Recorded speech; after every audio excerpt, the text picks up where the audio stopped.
Nagkasya ba? Griselda, ano pang inaantay mo? Pasok mo yung paa mo sa sapatos. Itulak mo pa. Pilitin mo ipagkasya. Sige na, Griselda.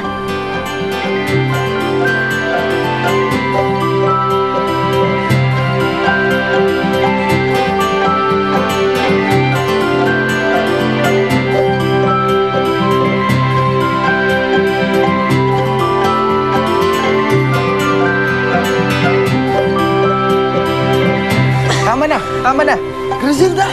Tama na yan! Baka masira yung sapatos! Bakit masisira? Husto ang sukat sa akin ito. Nangyari na to sa panaginip ko. Kasya talaga to sa akin!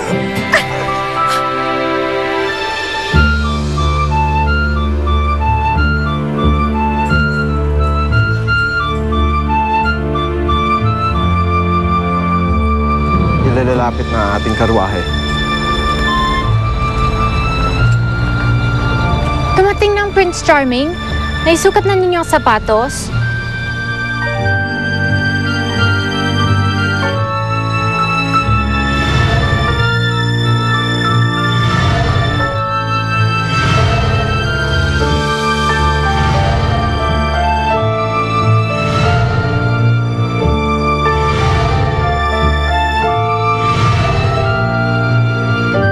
Saglit lamang, mahal na prinsipe. Maaari bang may sukat ko ang sapatos? Cinderella, mahiya ka naman sa pagmumukha mo. Wala kang karapatan ng sukat ng sapatos. Hayaan lang natin siya. Hindi yan magkakasya sa kanya.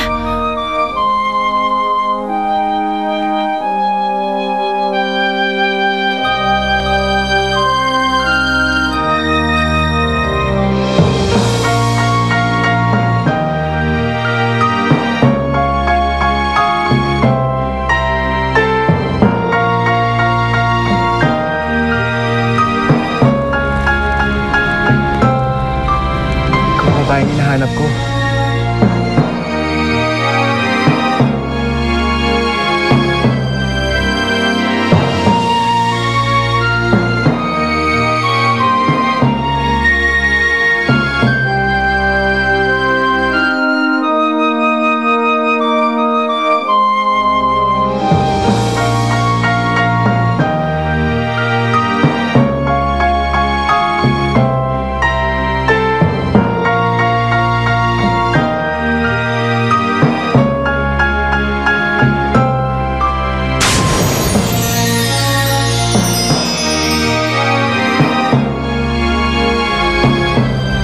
Ang babaeng papakasalan ko.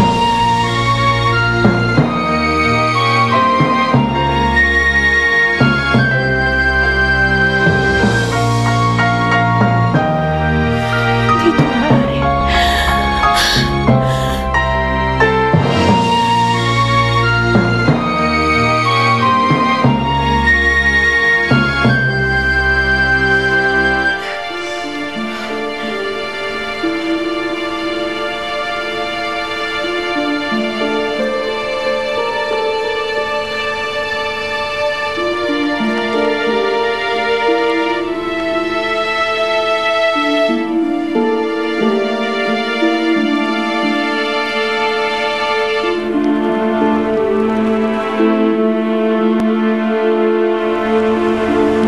Ama, bakit ganun? Bakit niya ayaw sa akin?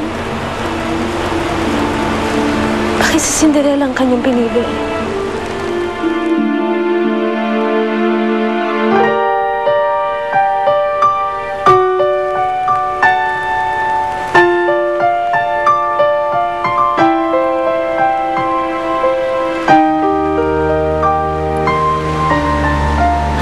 Sa amin, Ina. Ano bang pagkukulang namin? Bakit kami laging iniiwan mag-isa?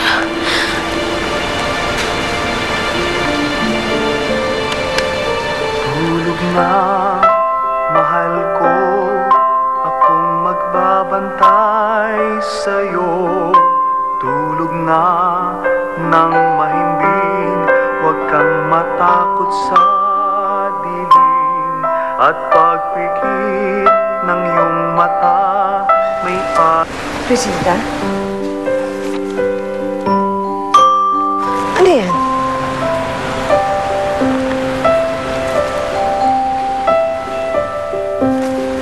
nasa iyo pa mga kasangkapang ito? Hindi ba pinatapon ko na sa sa'yo? Dati pa, nung lumipat tayo ng bahay, sinabi ko sa'yo, ayoko na makita pa mga ito. Ha? Nay, hindi ko kaya. Hindi mo kaya? Bakit hindi mo bitawan ng alaala ng walang kwenta mong ama? Hindi na tayo bahagi ng buhay niya. Inayawan niya tayo. Tinapos na niya, ugnayan niya sa atin. Kaya tanggapin mo na wala na siya. Hindi na siya babalik.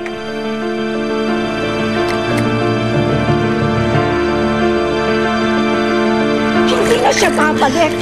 Hindi na siya babalik. Hindi na siya babalik. Hindi na siya babalik. Tama na!